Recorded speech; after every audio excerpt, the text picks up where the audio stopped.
something on TV. I'm like, what the fuck does that mean? I have no idea. Let's look it up online. Oh, Well, now I get unblinked my eyes. Ah! look. Rule number one: do not go to Urban Dictionary.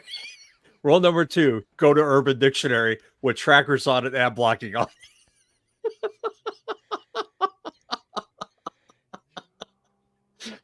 Otherwise, you may see some things that you really just do not want to see. But I could be wrong about this. You know, this gives me a very pleasant opportunity to ask you something. Have you ever come up with slang for your characters to match that age, whatever age that I is? have not. No, You have and not. I am not going to even try.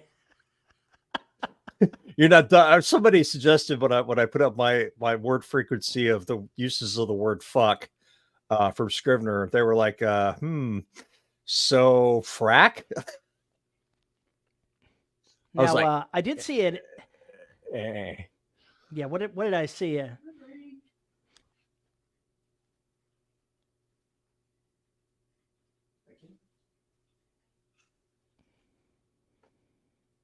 Coco, manna from heaven. You did see what? I'm trying to remember. There's been a couple of times where I've seen some very ingenious uses of made up slang. One of the people, I think it was John Ringo, in one of his things, replaced fucking with pocking. Oh, so that's how it's a gonna pock and be. Oh god. Well, I mean, singular use is shucking. I have never considered that to do that. You just froze. Or am I frozen? Can you still hear me? Yeah, I can hear you. God, I'm trying to wrestle a cat so I can get my hands back here. It ran across my plug for my camera, so And Terry has broken everything. yeah, but it froze in a great position, didn't it? Just totally there.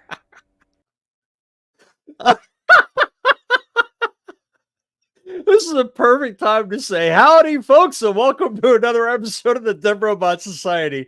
I'm Paulie Cooley, and you're not. I have no idea where Terry Mixon is, and not really sure I want to know. We'll see how long this plays out. He may have destroyed himself. I love that we have listeners, viewers in Australia. That is just awesome. Uh-oh. And of course, we have the ones in Wales, which is an entirely different country. So I've been told anyway. Uh-oh. Stupid cat. Well, I already did the intro, so because I wasn't sure if you're going to join me, so I I did could a hear you lame. the entire time, but it wasn't letting me do anything, so I had to refresh. Oh my god! They asked if you were playing red light, green light. Well, we're both good with sheep. Okay, we got a Wales Australia connection going on here. After Mission Impossible, I never play red light, green light. You mean well? I immediately thought of Squid Game or whatever it's called. In the Mission Impossible movies, he had explosives that were designed to look like a piece of chewing gum. One Mm-hmm. half was red, the other half was green. When you squish them together, it started cooking off. And he's like, flips it together, goes, red light, green light, slams it into the thing and drops off from wherever it's going to blow up. So, yeah, I don't do red light, green light. Interesting the things that you use or put together in your little squirrel brain to figure out that most of your life is actually about movie references. My entire life is about movie references. That's all it is. I'm not really real, I'm AI. Yeah, stuck in some strange era between the 50s and the 80s is Terry Mixon. Well, it worked for Ready Player One, so why not me? Terry, what the hell have you been up to, man? Well, should we explain that we're missing a host? I didn't notice. I didn't notice at all. How rude of you. It turns out Veronica had a bowling emergency. It's really hard to imagine what exactly compromise what a bowling emergency consists of, but here we are. Yeah, here we are. We don't quite have all the details, but she will not be joining us today unless it's in spirit or via the chat room. So anyway, that's why she's not here. So since she's not here, that means Terry has to tell us what the hell he's been up to and not delay it. All right. Well, I've been doing a little bit of writing, but my wife and I decided we were going to spend more time at the shooting range. So I said, oh, I'll spend a few minutes cleaning up my reloading room and finding where all the necessary parts are and get everything, set up to start this up. This couldn't possibly take more than half an hour. So a day and a half later, I think I finally got everything in place. So does this mean you'll get back to writing? Yes, because I have a deadline. I'm about a third of the way done with this novel, and I need to turn it in by December 23rd. We have a split, and to win the championship to save the world from the evil bowling overlord, we need you, Veronica, to make that split to spare the world. Like it. There's a short story in there. I'm telling you. So do you actually the feel bowling like... alley at the end of the universe? Oh, you son of a bitch. And Yahweh throws a gutter ball. Jesus Christ, that's be horrible. I get to see it now. Yahweh throws the thing there. All of a sudden, it's just bleeped out. Can't even see its mouth. Like lightning and shit crackling around him. Nothing, you kids just exploding around his face. Oh, it's a good thing we've got that 5-second delay because Yahweh is really cutting loose.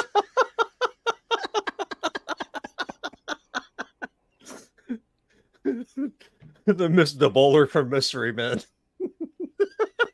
Instead of its skull, you got a trapped god in there. That was her dad's skull in there. It was her dad's ghost in there, right? I thought it was her dad's skull in there or something ridiculous like that. Yeah. Death's bowling alley, heads for balls, bones for pins, heads for balls. I'm not sure whether or not this bowl with death. Didn't somebody do that in a Simpsons episode or Bill and Ted? I can't remember if they ever bowled. I don't remember. If they didn't, they should have. They should have. Do you feel... I'm finally going to get back to my question. Do you feel like you write better when you're under a deadline? I feel like I write more consistently because I can't screw off. And yet, here we are. And yet, here we are.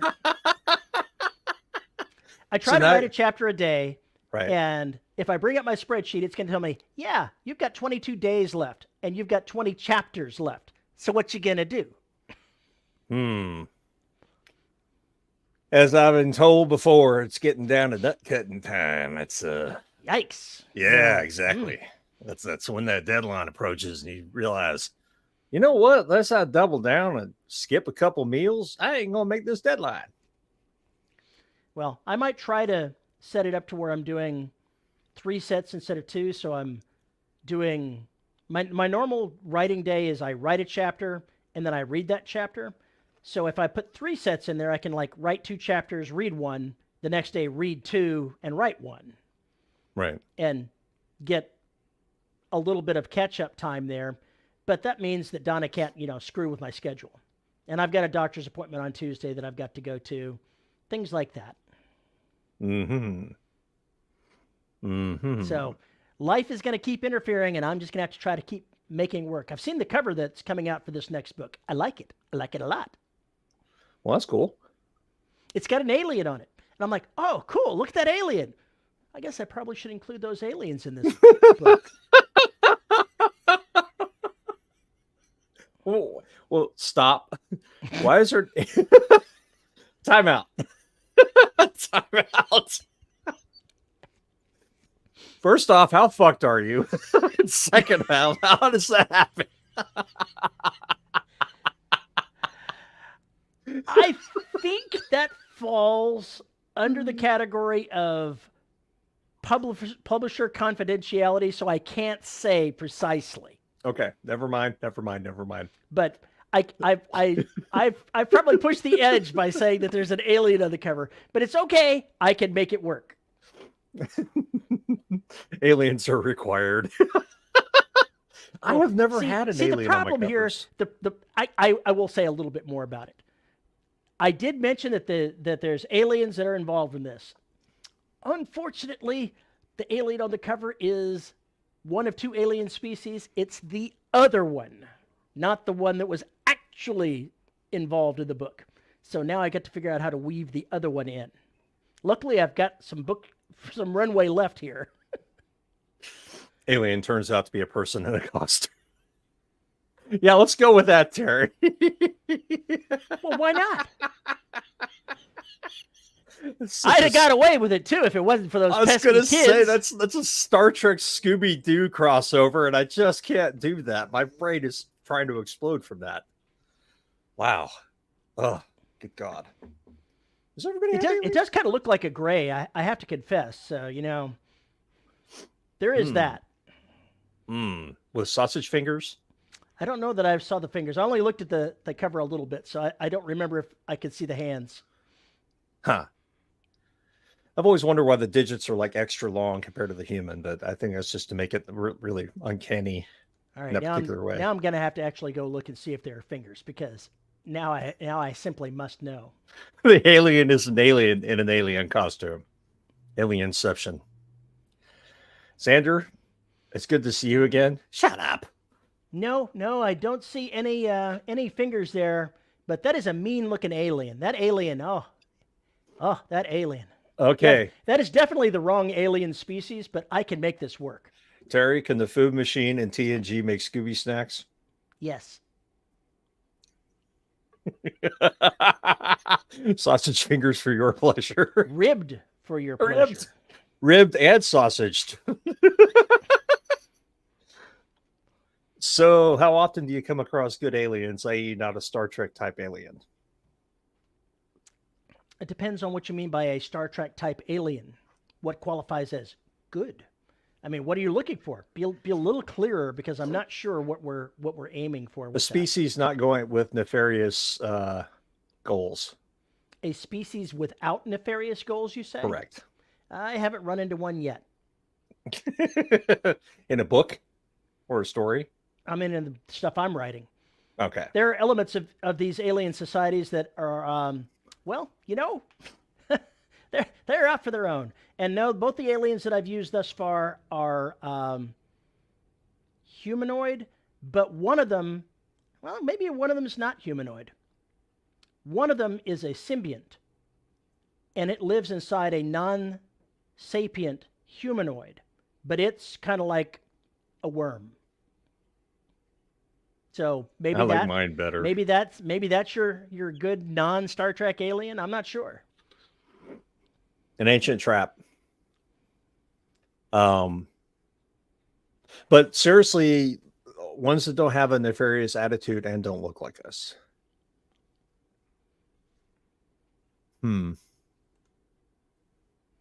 Or someone else's nefarious aliens. I think everyone is in the neighborhood where aliens lock the doors when they drive by. No shit. They go, God, we hope that block never develops. Good God, look at how terrible that is.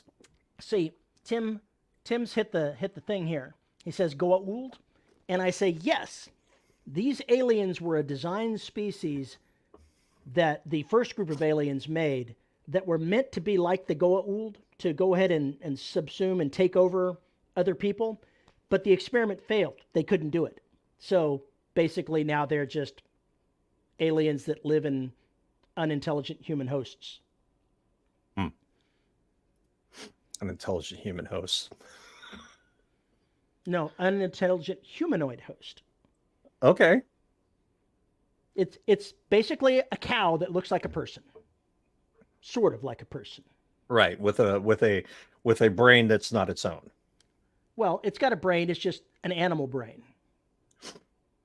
But the controlling intelligence is the alien that's inside. It's a symbiotic relationship. Right. That's a really good question, though. How often in media, especially TV, do we find that aliens are not out to eat you? They're always out to eat you. outside of Especially the if it's a Star Trek. Twilight Zone episode. How to Serve Man. How to Serve. Yeah. Mm-hmm. That's the name of that book they made, To Serve Man. I still love the Simpsons episode where they messed that up. The Arrival. Yeah.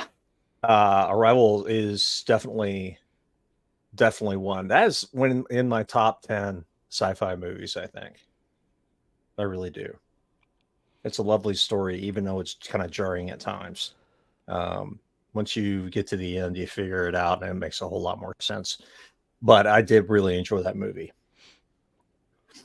And that does have that air to it. I got to say that it really puts you on your game as a writer when you're a third of the way done with the book and you see the cover and you see that they're using the other alien species instead of the one you planned, and you're like, oh, plot switch. I'm sitting at a local coffee place listening to Terry talk about literal earworms and listening to a dude play a banjo behind me. Saturday is turning out extra interesting. Wow, William.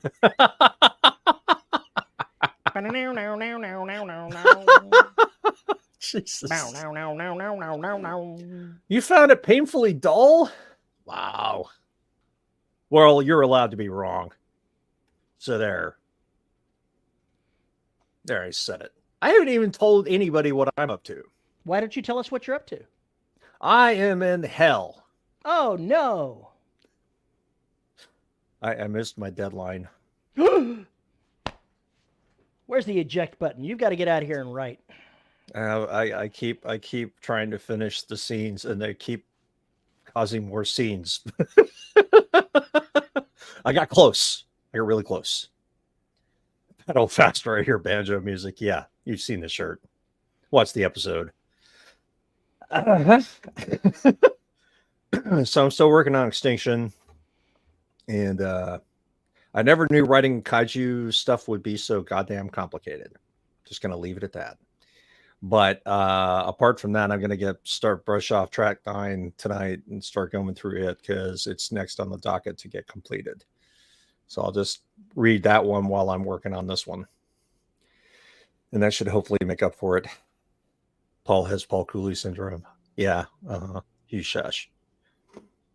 So this is now officially the longest book I've written. 1 million words. It's already 133 and climbing. So we're at that point. So we're still moving along. Still moving along. Yes, I know. I have Paul Cooley syndrome. Thank you, Tim. Again, thank you, Tim. I appreciate your support, and I'm so glad to hear that. So glad to hear that. So what else are you up to? That's pretty much it. Apart from trying to survive allergies. Yeah, they're pretty much nuking my wife as well. Yeah, today is a very, very bad breathing day. So of course I'll try and make it worse.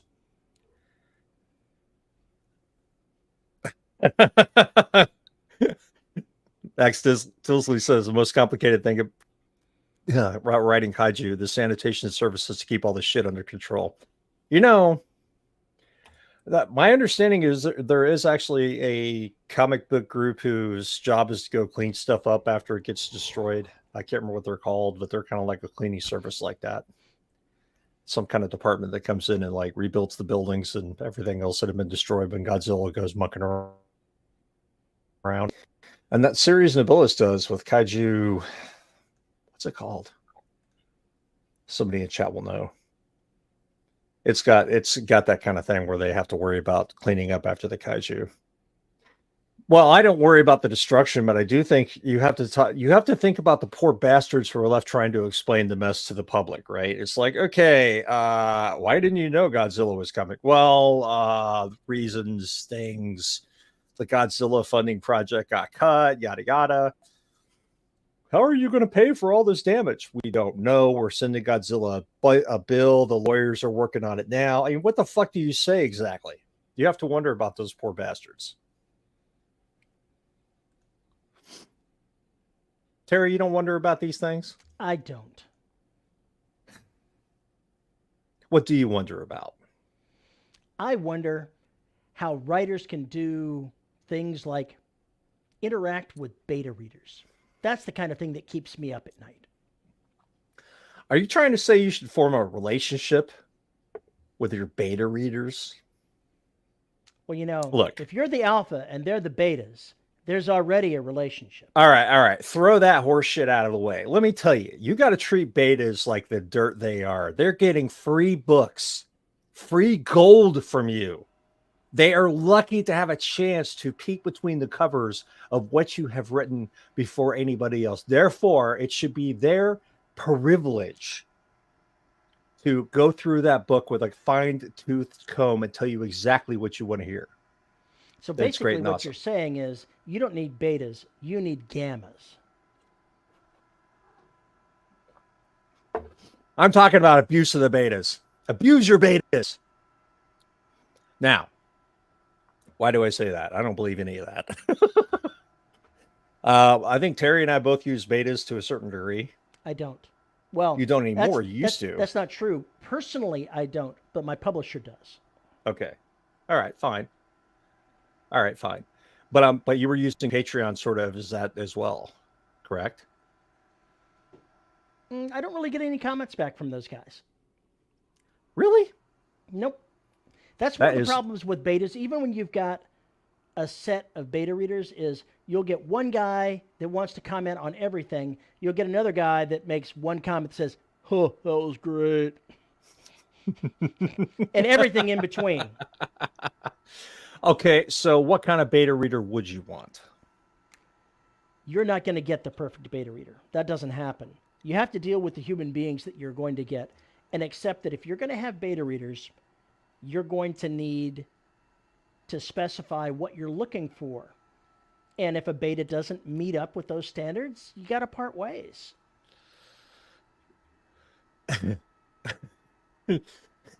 Alpha reader hikes through mountains of shit. Beta reader tests the water after it's gone through the sewage plant. Yes, but what about the gamma reader? What about the gamma reader? That's what I need to know. They're the ones that don't need the radiation suits because all the hazardous shit's been taken out and it's just flavorless and has nothing left. You know, TV. I said that out loud. All right, Tim, stop that. The reason why this came up, and I will say that there are editing services out there that do offer beta reads. You do have to pay for it, obviously, because it's an editing service, but they do offer beta reading as part of those services. So check with your favorite editing service. You might be surprised at what they charge or don't charge for beta reading. If you don't build up your own. $1 million. If you don't manage to build up your own group of beta readers. However, because this question came up in Discord, I thought, with Mr. Tilsley's permission, that I would basically rattle off some of his rules here.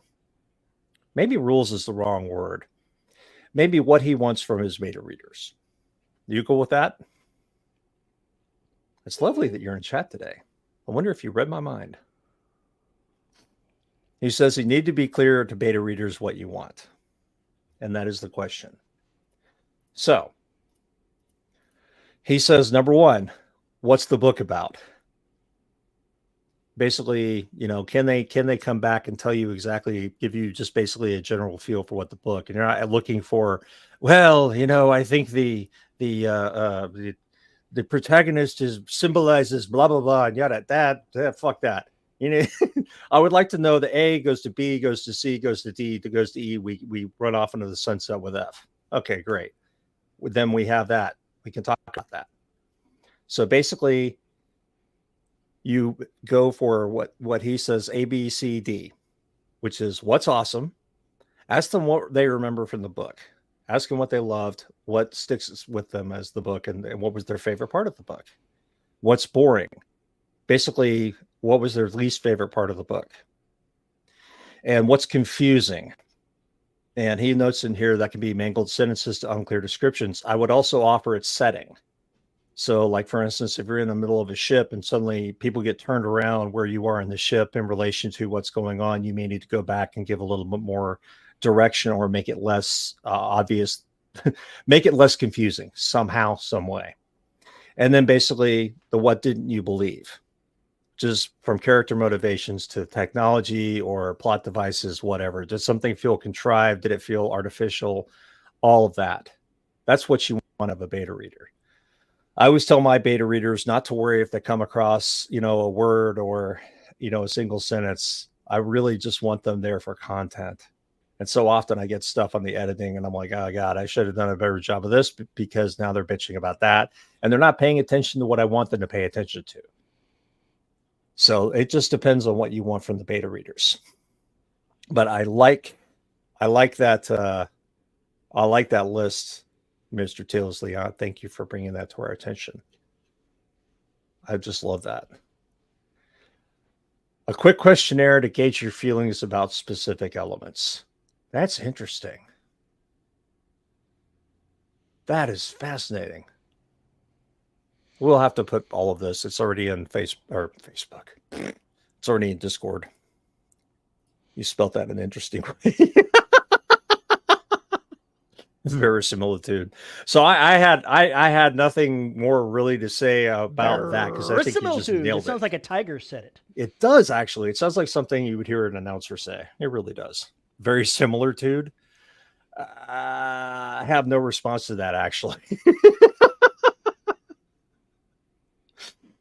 But I think getting a good beta reader is difficult, and finding more than one is even more difficult.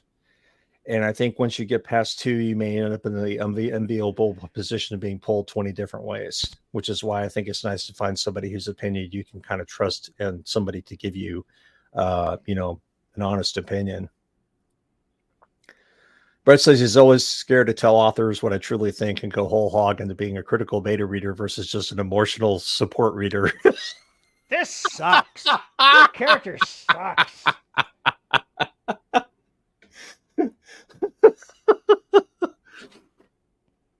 I can see that completely. There's read my book and stroke my ego, or read my book and help me make it better. Opt for the help me make it better. And in the first draft of Evolution, that was really helpful when they said, we didn't understand, we got confused. Okay, fine. You got confused about that. I'll fix it. And I did. And it made perfect sense to me, but not to anybody else. Oh, yeah. If you give someone a week, you're going to get a different result from giving them 3 months. Yeah. And as Terry has said, if you're gonna give them 3 months, you got to check in with them every now and then to remind them. I've never said that. You have said that. I have not, because I never give anybody 3 months. I barely give them a week and a half. No, that wasn't. I'm joking. I am totally not joking. No. I did not. That's not what that's the part that you said was, you better check in with them if you're doing that long. You have said that. Maybe I have. I don't remember what I had for breakfast, so I can't really tell you about that. Oh, for fuck's sake. I try and bring up gold that you've given in the past, and you shit all over it. Yes, well, I'm gonna disagree with myself now, and I'm gonna argue with myself. Old me sucks. Look, old me I'm is waiting. A stupid old guy. That's what he does. I'll start listening to you after you hear the of your head stick, popping out of your ass. When you get it out of there, we can talk about this. Some guy with more forehead than he can actually use doesn't need to be talking to me about heads up the asses. Wow. Going after my hair. Wow. Well, since you trimmed those eyebrows, you could see, half again more of your forehead. I think it's fair game. Fair cop. I had Brezhnev's. She went to work on my eyebrows and damn near broke the razor. I swear to God. She's like, have these been asking for coffee? Yes, they have. So yeah, I wouldn't give somebody 3 months either. That's way, way, way, way too long. I think the optimal time to give a beta reader is a couple of weeks. Yeah. You're not looking for them to give you in-depth editing stuff. You're looking for them to read the book and maybe tell you where you screwed up something, misspelled something, maybe something didn't make sense, there's a continuity issue. If it takes more than a couple of weeks, then they've got too much going on in their lives to be a beta reader. Yeah, and I've had to back off of that in the past because I couldn't commit to it. I couldn't make the time for it, and I didn't want to lead the person on that would happen. So if you can't make the commitment, that's everything. Don't sign up for it. 3 months. Yeah, if you give somebody 3 months, they would be not that keen for it. Yeah. I suspect if you gave somebody 3 months, you'd have less completion rate than if you gave them 2 weeks. I agree. Yeah, beta should tell you what seems off, not how to fix it. Yeah, that's one piece of advice I do remember. If a reader tells you something is wrong, believe them. If a reader tells you how to fix what's wrong, don't do it. Unless it's some crazy thing out of left field. And even then, it's just there have been these moments where I've been banging my head on the wall and I explain it something to my wife in the simplest terms, and she just goes, "Well, it's this, obviously." And I just sit there and I go, "You're a genius. You've unlocked the whole world. I was locked in this trap. I couldn't make A plus B equals C, and suddenly you changed A and B, and now C has just magically appeared." You know, that's your Sometimes it problem. just helps. Mixing letters, in with your math, that's algebra, and that's bad. Algebra's always bad. Holy shit. Do you have any idea how many computer engineers are in this chat right now? That's all they do is fucking algebra, whether they realize it or not. You're going to get skinned alive here, and Eh, eh, you're going to deserve it. You're going eh. to deserve it. I should clarify what I said earlier that if a reader tells you that something is wrong, believe them. Maybe believe is too strong. Take it as Yeah. something that you need to look at. Yeah. A reader's not always right when they say something is wrong. But if they try to tell you how to fix it, they don't know how to fix it. And their idea is not going to suit you. You have to be the one that fixes it. Terry, step away from this conversation. That was a hell of a rant you just went on. Yeah, we're not looking for a dissertation on the book, Brett. You give me 2 weeks, I'll give you an impression. A month or two, I'll dissect the mofo and re-edit it. Yep. Exactly. You can call me algebra. We were talking slang earlier. It's Yeah. FOMO, fear of FOMO. missing out. So it's not mofo, it's flip them around. It's FOMO. I had to look that up because I had no clue what it was. FOMO. I just heard this for the first time. Wow. Somebody used that recently with me, and I had no idea what I just assumed they misspelled mofo. Slang, I told you, a totally different thing. Yeah, I was mentioning the fact that I'm going to have to go back to my 90s memory to pick up some slang for a story I'm writing because I want to make it somewhat accurate. But I probably forgot more slang than I ever knew. Was just the sad part. Just keep using the word dude with everyone. Dude. With everyone and everything, and you're Just going like to be now fine. it's bruh. Bruh. Tell you what, bruh. Why? Get off my lawn! So bring out the shotgun. It's teenage marketing 101. Is there a teenage marketing 101 class? If so, Paul needs to take it. Oh, so do yeah. I, for that matter.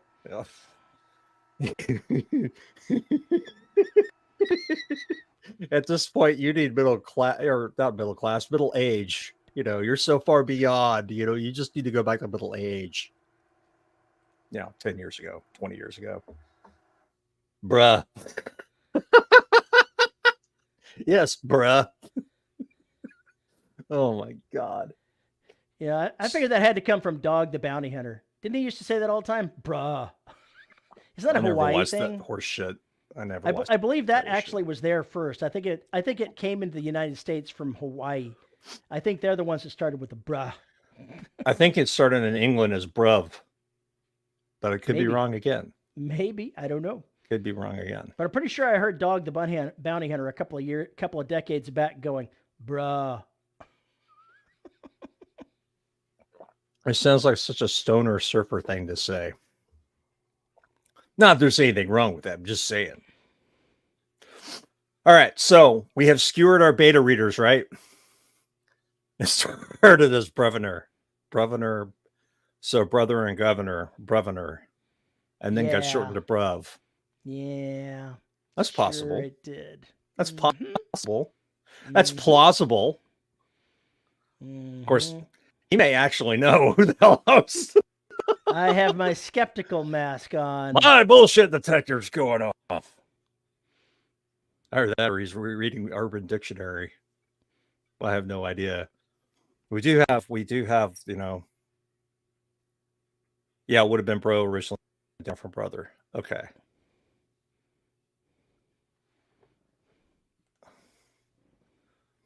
Look, you. Terry was worried about the gamma readers, and you're worried about sigma readers. Do they forget about your book and watch TV? I honestly have no idea what they do. I don't know if they do calculus when they're not, on the chat or the show or doing anything for that matter. Rest assured. Oh, chat, you're so wrong. So we've told you how to abuse your beta readers. Have we really gone through all the abuse that we can heap upon them? Well, as often it's self-deprecation, so it's the opposite of what I'm saying. We've told you how to abuse your beta, which is by giving them instructions. How to love your betas, on the other hand, is to give them some love. Maybe perhaps even if they're especially helpful, give them mention in the thank yous or things like that. And if you find one good one, hang on to them. Give them a free book every now and then, whatever. Make that their deal, and you'll be in really good shape. Your mic just went berserk with clicks and clacks and pops and wheezes.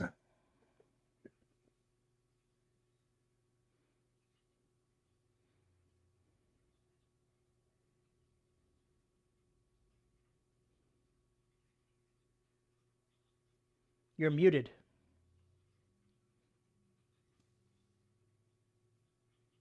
You're still muted.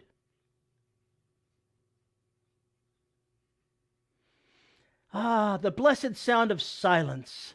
No, Paul, to mess up our earwaves. La. You make it completely fun. Damn, he's back. In the head. All right, I'm going to turn. Let's try that. All right, hopefully that fixed it. I think this cable and this mic never worked together properly. This cable, the connection deal where it goes in. Yeah, you're still breaking out bad. Fuck. How's that? Bad. Well, fuck. That's okay. You'll have time to mess with it between the shows.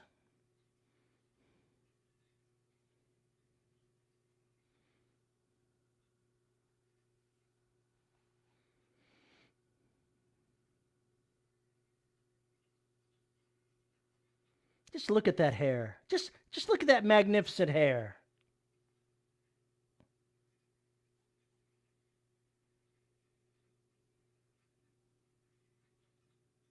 You're still muted. You have to hit the button underneath your ear pad. I do not have to hit no damn. There you are. All right. So there we go. Hopefully that's better. We'll let you know. Yeah, I hope so. Paul, your audio is almost as broken as the way half your characters end up. Well, okay. Hopefully this is better and it doesn't sound like Actually, it doesn't. It's breaking up in the same way. So whatever your problem is must not be your microphone. Huh. Because it did not fix anything. Huh.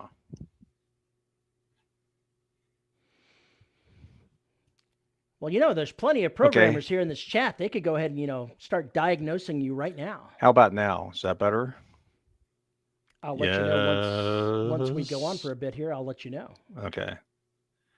It's funny. Max says it's not breaking up for him. Bandwidth issue shouldn't be a bandwidth issue. Shouldn't be.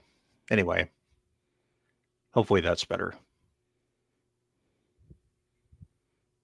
Now, the other thing that you were babbling about in pre-chat and talking about was this Kickstarter. So why don't you explain about that? Well, let me post a link into the live on Discord so that we can all be talking about the same sort of thing. Let's see here. Where is it? Where is the link? All right. Linkity link. Linkity link. All right. I have now posted it in there.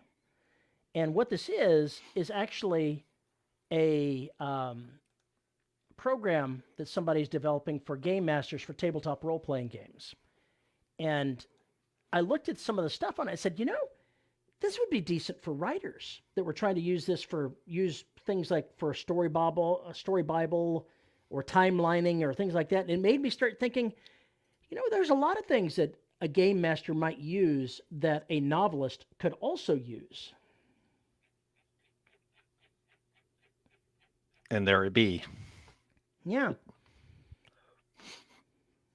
And to your point, My point is that writers tend to focus on the tools for writing, but if you expand your gaze to something similar, you might find a tool that does all kinds of things you've never thought of before.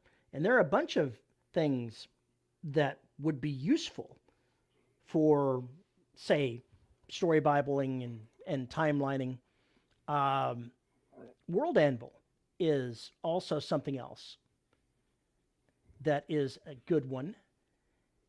And it's also made for game masters. And it would be useful for writers because there's a lot of similarities between writers and game masters. The there world building does, and the character building is very much the same. yeah, there does seem to be a humongous amount of crossover. Uh, I worry about any proprietary software with a small market. Yeah, yeah, yeah. But at the same time, it's kind of one of those situations. Do they have a way to export to OPML or something along those lines where you can import it into another tool? So you have to kind of be thinking about that as opposed to um, not using it just because of that. That's the way I would protect myself. I use Scrivener, but I can rip the crap into RTF and everything else and go to Word and import it into something else like Ulysses and go to town without it. It's not really a One problem. one of the things that Paul is using is experimenting with is Plotter, and I'm not sure that it's quite the same thing, but there's so many tools out there. Somebody was saying there, you were talking about worrying about small programs. The gaming market is pretty big, bigger than the writing market. Yeah, if you're So using tabletop, you're better. if you're looking at a program that's built for game masters, it probably has a bigger user base than one for writers. And Matt, good point. Main concern would it be software as a service or one-off download? The one that I'm looking at on Kickstarter is a download. It's not a pay as you go. It's a you're in for life. You download the program, it's yours, it's on your computer, doesn't require the internet at all, which is a big plus for me because I can't write when I'm connected to the internet. It interferes with what I'm doing because I go off and do stuff. You go off and do stuff. Yeah, you go and you start posting cat memes. I've seen what you do. It's true. That's all you do. I think that that you're right about the tabletop market. I think if you're going to use those tools, the tabletop market is robust. RPG market is very robust, and I think that software is actually going to grow. So I wouldn't. I would just find that. I would rather use that external to the writer portion of what I'm doing, like composition mode and everything else in Scrivener or Ulysses or something along those lines, than actually using that in a tool necessarily that is involved in the plot stuff, simply because I've had bad experiences like you're talking about where the text actually gets lost in their proprietary bullshit because they're opening and re-zipping a file over and over and over and over and over again. And it's not something that's not RTF. So I understand your concern very, very well. Even working just in Word, things can happen. The program can crash. Yep. You've lost words. Yeah, there's losing words and then there's losing words. I have mine set to autosave every couple of minutes. It used to be I think I had it set to every 10 minutes, but that's like 700 words. So I lost like a couple of pages worth of stuff the last time it crashed. I was like, that's bullshit. We're cranking that down. You use Excel? You savage. You psychopath. I assume you mean for story Bible stuff. He says it's not pretty and you start a new document each day. Oh, God. No, he writes his entire novel inside a single cell. That's why I was wondering. It'd be like the old how large of a program can you write on a single line of C? Turns out pretty damn big. Really scary. It has to not just compile, but also has to run. Yeah, not for writing. I think we've all used something like that at some point. I used to make separate files back when I was cobbling together my own ebook assembler. I wrote everything in plain text because then I could hit a button and my Ruby script ran and put together an EPUB. It was pretty cool. But there was a nested structure I had to use for it to work. He used to work as sysadmin. William West says he prefers text files for everything else. The only reason I would use a text file if I could get away with it, but I've discovered that Dragon works better with Word as far as its word recognition. For whatever reason, it's much worse when I'm trying to do it to a Word document. So I accept that I have to use Word because it gives me better accuracy. I prefer text files for everything else as well. I do prefer text files, period, end of story, even if it's XML. Excuse me, give me some YAML, some XML, something along those lines. I don't really care. JSON, whatever. Oh, yeah. He says he has proof of his own writing because you can see each day's document useful for AI claims. I'm not sure that, anyone would believe you did, then create your own Word documents. So that can be toyed around with. If it ever comes to your AI, and I'm not sure that anything you can produce is going to change somebody's mind. I think a Git history would. I write Word documents. I dictate Word documents. But I do one per chapter, and they're saved in the cloud. So I do something similar to that, but not because I fear I'm going to be challenged. Brett, really? Jesus Christ. Oh, man. All these systems are just insane. You're insane. Word files are now just text too? Really? That's all I use them for. The only thing I do that's not, I get it set up to where it does do the automatic indents for each paragraph, and I have headings set up to where the chapter headings have a different format. That's it. That's all I do. Mr. Tilsley, you should use Git. Love me a good Google Doc. Google Docs can be helpful. Google Docs, because then everyone can get in and they can change things at the same time. I think they have it set up so that the beta readers can't actually change something. They can only leave comments.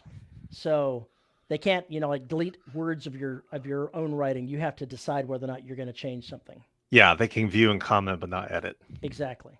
Yeah, I'm actually doing that for with Pondy now, as I'm making a shared Google Drive where I put the description of the project and then the files that I have, and then the files that he wants to put back in there that I can look at or do anything. So that way it doesn't get lost in the email bullshit, and we can write comments to one another on those documents and get them kind of, figured out, whatever.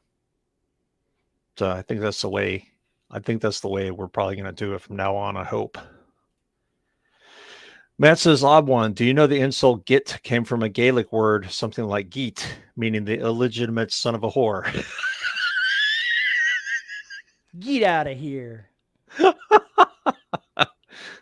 I like Google Docs, but it's hard to open 50,000 word files.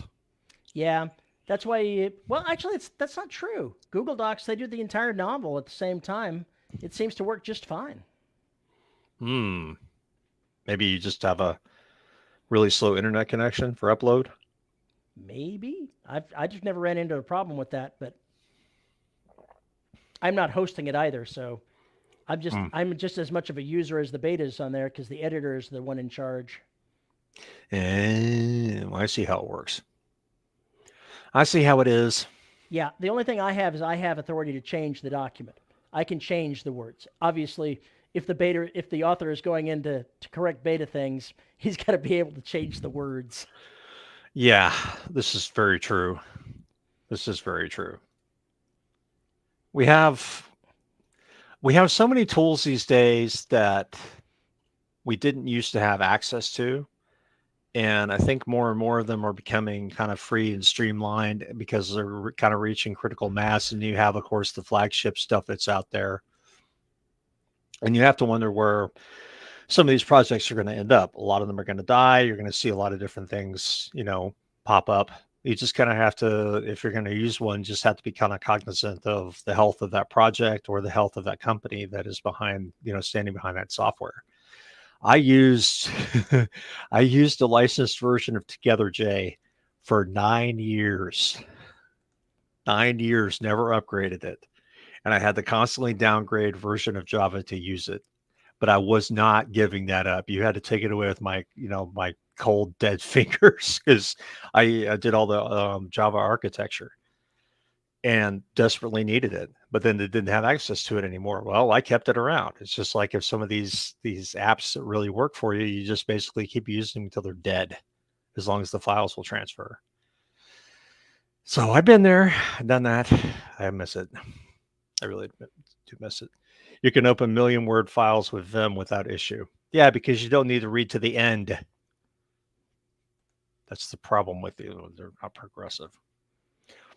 Oh, that's a good question. What do you guys actually prioritize when deciding on what tools you want to use? It has to fill a need. If I'm going to upgrade from doing something the old caveman style of writing in a Word document, then I need something that's going to give me value that I'm not going to get any other way. So before I use a tool for anything, it has to be something that I get more out of than I put into it. Scrivener has really become important to what I do and how I do it in the process. Now, I can move to another tool that is similar. Plotter is very similar in a lot of respects. I could move to another tool if I want to. But essentially, when it comes down to it, I'm really using Scrivener as an over-glorified text editor. And I can move to something else without too much of issue, but Scrivener fills those needs when I need it to. There's a difference between writing a short story, which I'll probably write in something like WaveMaker or Vi, and then basically transport it back into another document when I need to format and do all that other shit. But actual writing medium doesn't matter. Give me a dark mode and a cursor and I'm good to go. And some shortcut keys and I'll be a happy man. So the tools for me are very easy to move before, from one place to another. I've even written with Idea. I mean, come on. You can write with anything. I've written several novels on my phone. You literally can write with anything. I was writing on my Crackberry. I was writing on my iPhone. My mom was in the hospital. So I understand that. What makes Scrivener good for me? The ability to move chapters around. Being able to graphically look at some comparisons, finding things that I want to see across multiple documents. It's a lot easier for me to process that than it is to type in vi commands to do the same thing and write regexes because I'm old. I've written Vi. Yeah. My biggest problem with doing it that way is I will quite often move a chapter. I'll pick it up and move it somewhere else. And if there's a numbering system to keep them all straight, then I fucked up the numbering system. I have to go back and renumber everything. No, thank you. So that's not the way I do things. Scrivener makes it a lot easier to move and manage the file stuff. It's really more about file management than the actual editor or anything like that, because I can always kick the stuff out to Vellum and import it into Vellum as a Word doc and then do the ebook formatting there. So I don't really even use Scrivener for ebook formatting unless it's for ARCs, in which case I don't really care all that much. But if it's going out to Amazon or wherever else, then I'll use Vellum for it. Yeah, but regex, that's as close to black magic as you can get without chanting. Yeah, I completely agree with that. Using regular expressions inside your writing, oh yeah. If somebody typed in the wrong regex and summoned Satan, okay, I'm convinced of this. I learned very few regular expressions I could use on a regular basis because I can't fit them all in my skull. And then you get lost in the pattern matching, which glob means this. If you have to carry around a goddamn foldable card catalog of all the shit you can do and what the common things are, the tool might be a little too powerful for what you're trying to You know, use it for. if you're needing to use grep and awk inside your novel, Don't you forget may said. you may be in some serious trouble. Grep Hawkins said, baby. You've said all.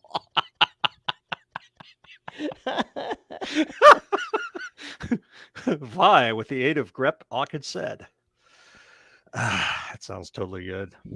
The vellum for the win. Yeah. Vellum's just so easy. Just easy. It just works. William says I had 99 problems and I used a regular expression. Now I have 1,000 more.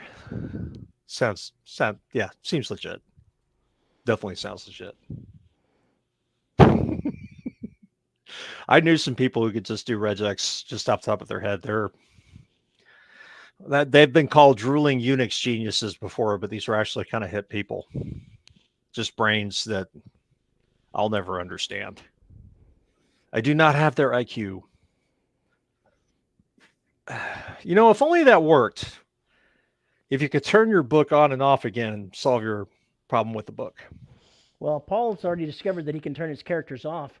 Turning them back on again, that's problematic. Yeah. I haven't actually used resurrection in any of my books. I wonder why.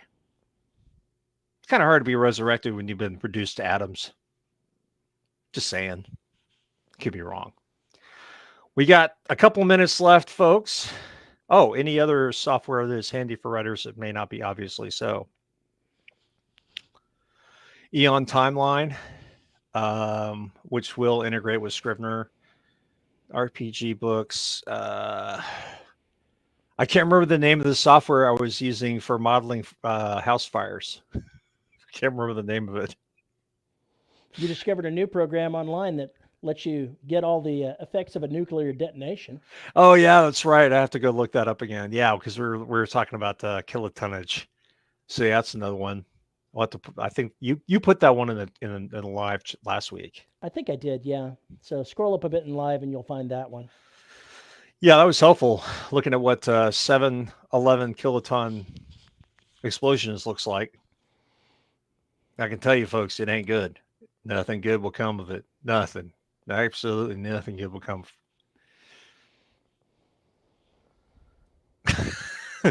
For a flow diagram for making a game book.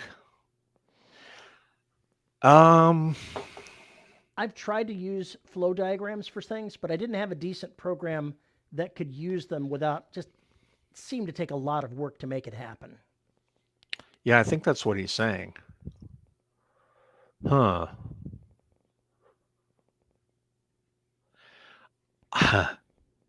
If Together J still worked, I'd be using that. Any RUP tool, go find an old RUP tool, and it's perfect for doing tabletop. Time to bring out WordPerfect. Oh dear God, no! Don't shit on my childhood, please. Stop it. My college years, anyway. I remember I got WordPerfect on OS2. I was so happy. I was such a happy man. I never had to log into Windows again. I hated Windows even back then. That was 1992. Go figure. Well, if you have a question or comment about any of the drivel we talked about this time around, you can send an email to show@deadrobotsociety.com. You can find me on Patreon. You can find me on Mastodon at Paul_E_Cooley at VYRSE.social. You can find us on Facebook at the Writers of the Listeners that help me. The Dead Robots Society writing community. My God, it's so many fucking words. Yeah, welcome to that. Find us on Facebook at that. You can find us on YouTube at youtube.com/DRS podcast, where we are live every Saturday, 3 p.m. CST. here from our nice little hovels in the Central Standard Time Zone. And if you'd like to support the show, you can find us at patreon.com/TRS podcast and buymeacoffee.com/TRS podcast, where for as little as $1 a month, you get access to exclusive live shows like the one that's coming up in about 10 minutes and 20 seconds. And at the $10 level, you get your name read. And our $10 patrons are Tony L. Joy, Rick Shaw, Lisa Slack, Isabel Cushy, and Tim Niederreiter. Thank you to all of our patrons for making this show possible. And I do have to apologize. I was just brought to my attention that y'all have not been getting episodes from Apple since September. That problem has been remedied. So you should have an absolute shit ton of podcast episodes. And if you don't, let me know. Well, So, if please. they haven't been listening and pointing it out, then they won't hear you saying this because they won't realize they could go back and get it now. I was talking to these live listeners, the live people. So just in case, anyway. And With then that, there's a we are cat. going to get, Then there's a cat. There's always a cat. She's Always. so purry, so fuzzy. The Dead Robot Society writing community equals the DRS Twitter. This is the Dead Robot Society writing cat right here. The Undead Robot Society. Look, if I was trying to get up and record a show at the hours you folks are saying, it would be the Undead Robot Society. It would be pretty bad. And with that, we are actually going to get out of here as Terry tries to clear the cat fur from his teeth.